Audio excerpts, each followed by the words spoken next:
الحمد لله نحمده ونستعينه ونستغفره ونؤمن به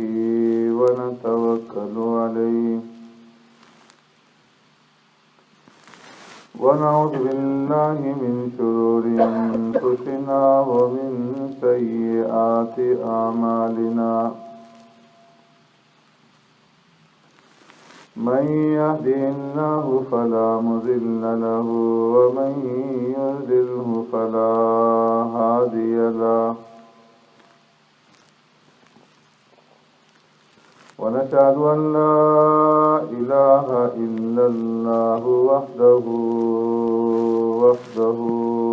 لا شريك له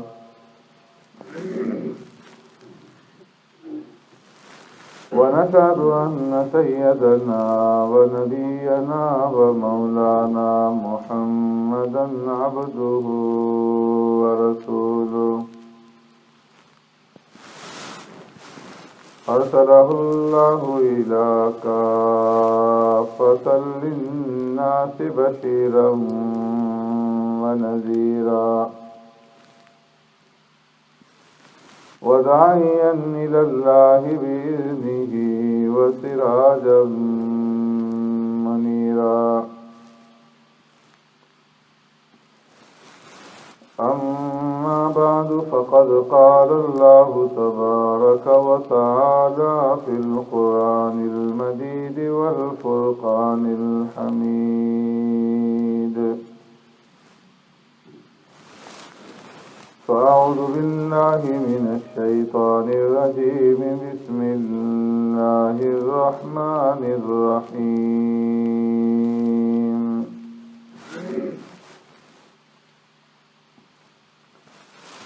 إن في خلق السماوات والأرض واختلاف الليل والنهار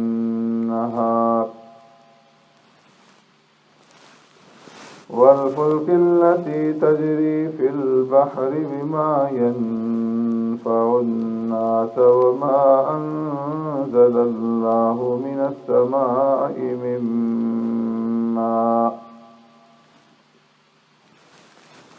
فأحيا به الأرض بعد موتها وبث فيها من كل دابة وتصريف الرياح والسحاب المسخر بين السماء والأرض لآيات لقوم يعقلون صدق الله مولانا العظيم يا رب صل وسلم دائما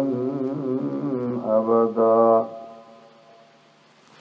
على حبيبك خير الخلق كلهم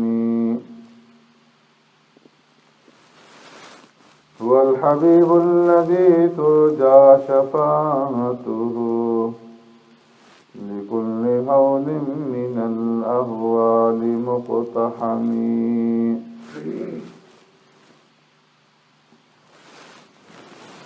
إن في خلق السماوات والأرض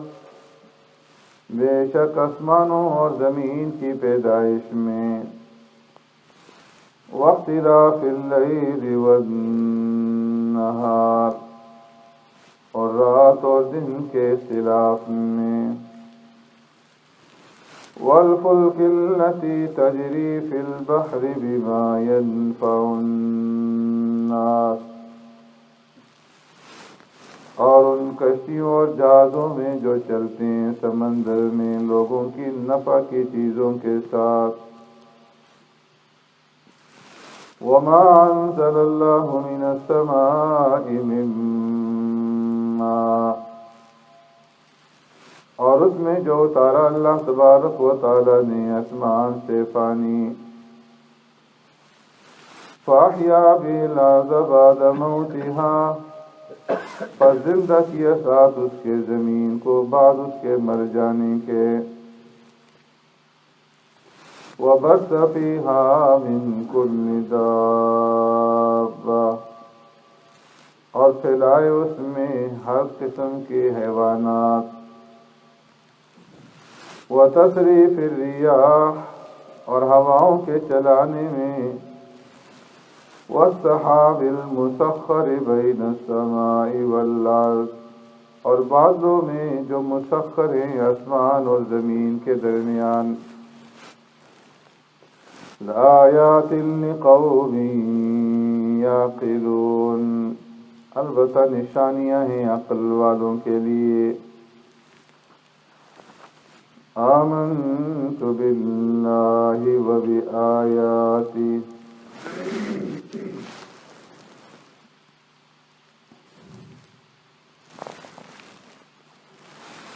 میرے محترم دوستوں، بزرگوں، بھائیوں،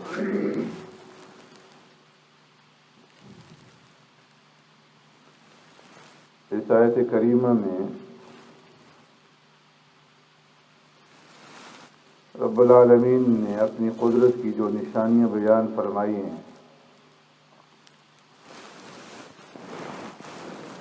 ان میں سے 5 نشانیوں کا ذکر اس سے قبل آپ حضرات کے سامنے ہو چکا۔ آسمانوں اور زمین کی پیدائش، رات اور دن کا اختلاف، اور سمندروں میں کشتیوں اور جہازوں کا چلنا، اور آسمان سے بارش کا اترنا، اور اس کے پانی کے ذریعے سے زمین کو زندگی اور حیات کا دینا۔ ان 5 قدرت کی نشانیوں کے بعد رب العالمین اب 6ٹھی نشانی بیان فرما رہے ہیں، وَبَثَّ فِيهَا مِن كُلِّ دَابَّةٍ، کہ اللہ تبارک و تعالیٰ کی قدرت کی نشانیوں میں سے ایک نشانی یہ ہے کہ اس نے اس روئے زمین کے اندر ہر طرح کے جاندار پھیلا دی۔ دابہ کا جو لفظ ہے عام طور پر بڑے جانوروں کے لیے استعمال کیا جاتا ہے، جیسے گائے، بیل، بھینس، اونٹ وغیرہ، لیکن عربی لغت کے اعتبار سے دابہ کا اطلاق تمام حیوانات پر، تمام جانداروں پر ہوتا ہے جو زمین پر چلنے اور پھرنے والے ہوتے ہیں، چاہے وہ چھوٹی سی چھوٹی کوئی چیز ہو یا بڑے سے بڑا کوئی جانور۔ جتنے بھی حیوانات ہیں، جتنے بھی جاندار ہیں، یہ سب کے سب اللہ تبارک و تعالیٰ کی قدرت کی نشانیوں میں سے ایک نشانی ہے کہ اللہ نے انسانوں کے نفع کے لیے اس روئے زمین کے اندر طرح طرح کے جانور پیدا فرما دیے کہ جن کی جنسیں مختلف ہیں اور جن کی شکل و صورت مختلف ہیں،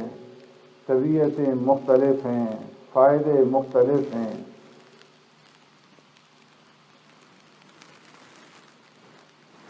اور اتنے چھوٹے بھی ہیں کہ جو خوردبین کے ذریعے سے نظر آتے ہیں ویسے نظر نہیں آتے، اور اتنے بڑے ہیں کہ کسی کے قابو کے اندر نہیں آتے۔ تو ان گنت اور بے شمار قسم کے جانور، جاندار، حیوانات اللہ تبارک و تعالیٰ نے اس روئے زمین کے اندر پھیلا دی. پھر ان کی دو قسمیں بنائیں. بعض وہ ہیں کہ جو توالد اور تناسل کے ذریعے سے پیدا ہوتے ہیں، اور بعض وہ ہیں جو تولید کے ذریعے سے پیدا ہوتے ہیں، کہ جن کو اللہ تبارک و تعالی مٹی سے پیدا فرما دیتے ہیں، اور پانی کھڑا ہو تو اس سے پیدا فرما دیتے ہیں، بارش کے پانی سے پیدا فرما دیتے ہیں. تو ہزاروں لاکھوں قسم کے حشرات ہیں جو اس طریقے سے اللہ تبارک و تعالیٰ ان کو بغیر ماں باپ کے صرف مٹی سے پیدا فرما دیتے ہیں یا پانی سے پیدا فرما دیتے ہیں. اور بعض وہ ہے کہ جو توالد و تناسل ماں باپ کے ذریعے سے اللہ تبارک و تعالیٰ انہیں پیدا فرماتے ہیں. اور یہ جتنی بھی چیزیں ہیں، ایک چونڈی سے لے کر کے ہاتھی تک، اونٹ تک، یہ سارے کے سارے انسان کے نفع کے لیے. فرمایا وَالْأَنْعَامَ خَلَقَهَا لَكُمْ فِيهَا دِفْءٌ وَمَنَافِعُ وَمِنْهَا تَأْكُلُونَ، کہ ہم نے جانوروں کو پیدا کیا. فِيهَا دِفْءٌ، کہ ان جانوروں کے اندر تمہارے لیے گرمی کا سامان موجود، کہ تم ان کی کھالوں کے ذریعے سے، ان کی پشم کے ذریعے سے، ان کی اون کے ذریعے سے اونی کپڑے بناتے ہو، اور اس کے ذریعے سے تم گرمائش حاصل کرتے ہو. وَمَنَافِعُ، اور اس کے علاوہ بے شمار اور نفع ہیں جو تم ان سے اٹھاتے ہو. وَمِنْهَا تَأْكُلُونَ، اور ان میں سے بعض جانوروں کو تم کھاتے ہو، ان کا گوشت تمہارے استعمال کے اندر آتا ہے. وَلَكُمْ فِيهَا جَمَالٌ حِينَ تُرِيحُونَ وَحِينَ تَسْرَحُونَ. اب فرمایا کہ ان جانوروں میں سے بعض جانور ایسے ہیں کہ اللہ نے ان کے اندر تمہارے لیے زینت رکھ دی ہے، جمال رکھ دیا ہے، خوبصورتی رکھ دی ہے. جب صبح کے وقت چرانے کے لیے لے جاتے ہو، جب شام کو واپس لے کر کے آتے ہو گھروں کی طرف، اور ان میں سے بعض کے اوپر تم اپنا بوجھ لاد کر کے خشم اور خدم دکھلاتے ہو، اپنا کر و فر دکھلاتے ہو، ان کے اوپر جھولے ڈال کر کے اپنی زیب و زینت ظاہر کرتے ہو. وَتَحْمِلُ أَثْقَالَكُمْ إِلَىٰ بَلَدٍ لَّمْ تَكُونُوا بَالِغِيهِ إِلَّا بِشِقِّ الْأَنفُسِ إِنَّ رَبَّكُمْ لَرَءُوفٌ رَحِيمٌ. اور بعض جانور ایسے ہیں کہ تحمل اثقالکم، کہ تم ان کے ذریعے سے بوجھ منتقل کرتے ہو، اپنا ساز و سامان منتقل کرتے ہو، ایک بستی سے دوسری بستی کی طرف، ایک شہر سے دوسرے شہر کی طرف. لم تکونوا بالغیہ الا بشق الانفس، کہ اگر وہ بوجھ تم خود اٹھا کر کے منتقل کرنا چاہتے تو آسانی کے ساتھ تم منتقل نہ کر سکتے، سوائے اس کے کہ اپنی جان کو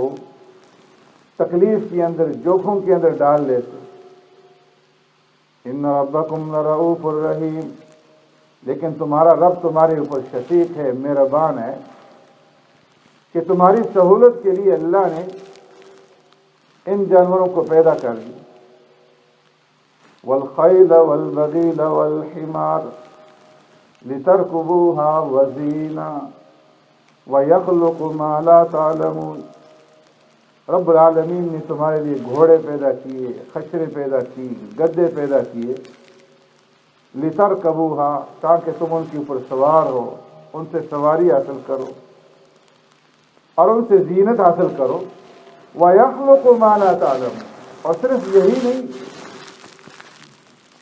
بلکہ اللہ تبارک و تعالیٰ تمہارے لیے ایسی ایسی سواریاں پیدا فرمائیں گے جو تمہارے وہم و گمان کے اندر بھی نہیں۔ اسی لیے مفسرین فرماتے ہیں کہ قرآن کریم کے نزول کے بعد سے لے کر کے آج تک اس دنیا کے اندر جتنی بھی سواریاں بنی ہیں، سائیکل سے لے کر کے ہوائی جہاز تک اور بحری جہاز تک، جتنی بھی سواریاں ہیں، یہ یخلق ما لا تعلمون کے اندر داخل ہے۔ اور قیامت تک جتنی بھی بنی، جتنی بھی شکلیں اختیار کی جائیں گی، یہ ساری کی ساری اللہ تبارک و تعالیٰ نے اے انسان تمہارے لیے پیدا فرمائی۔ وَإِنَّ لَكُمْ فِي الْأَنْعَامِ لَعِبْرَةً نُسْقِيكُم مِّمَّا فِي بُطُونِهِ مِن بَيْنِ فَرْثٍ وَدَمٍ لَبَنًا خَالِصًا سَائِغًا لِّلشَّارِبِينَ۔ اے انسانوں، تمہارے لیے جانوروں کے اندر عبرت کہ تم ان کے اندر غور و فکر کرو کہ اللہ تبارک و تعالی کس طریقے سے تمہیں نسقیکم مما فی بطونہا من بین فرث ودم، کہ ان کے پیٹ سے اللہ تبارک و تعالی خون اور گوبر کے درمیان سے خالص دودھ نکال کر کے تمہیں پلاتے ہیں، سائغا للشاربین، ایسا خالص دودھ کہ جب کوئی انسان پیے تو وہ خوشگوار ہو جائے، ایسا لذیذ، ایسا خوشگوار، ایسا خالص دودھ اللہ تبارک و تعالی گوبر اور خون کے درمیان سے نکال کر کے تمہیں پلاتے ہیں۔ تو فرمایا کہ وَبَثَّ فِيهَا مِن كُلِّ دَابَّةٍ، اللہ تبارک و تعالیٰ کی یہ قدرت کی نشانیاں ہیں کہ اللہ نے ہر قسم کے حیوانات پیدا کیے اور ان کو انسان کے نفع کے اندر لگا دیا۔ وَتَصْرِيفِ الرِّيَاحِ، اور اسی طرح اللہ کی قدرت کی نشانیوں میں سے ایک نشانی یہ ہے کہ اللہ نے ہواؤں کو چلا دیا، کہ ہوا چلتی ہے، کبھی گرم ہوا چلتی ہے، کبھی ٹھنڈی ہوا چلتی ہے، کبھی تیز چلتی ہے، کبھی ہلکی چلتی ہے، کبھی مشرق سے مغرب کی طرف چلتی ہے، کبھی مغرب سے مشرق کی طرف، کبھی شمالاً، کبھی جنوباً۔ اللہ تبارک و تعالیٰ نے ان ہواؤں کو چلا دیا اور ان کو عام رکھ دی کہ اگر 3 دن تک اس کائنات کے اندر ہوا نہ چلے تو ساری کائنات کا نظام جو ہے وہ متعفن ہو جائے، تعفن سے بھر جائے، بدبودار ہو جائے اور کوئی جاندار زندہ نہ رہ سکے۔ تھوڑی سی دیر کے لیے ہوا بند ہو جائے تو انسان کی سانس جو ہے وہ گھٹنے لگتی ہے۔ تو اللہ تبارک و تعالیٰ نے ہوا کا یہ نظام قائم فرما دیا، وہ تصریف الریاح، اور ہوائیں چلا دی،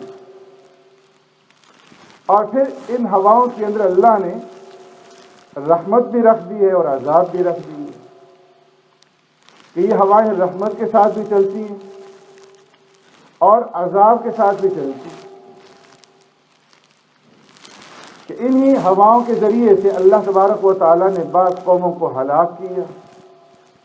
اور بعض کی مدد فرمائی۔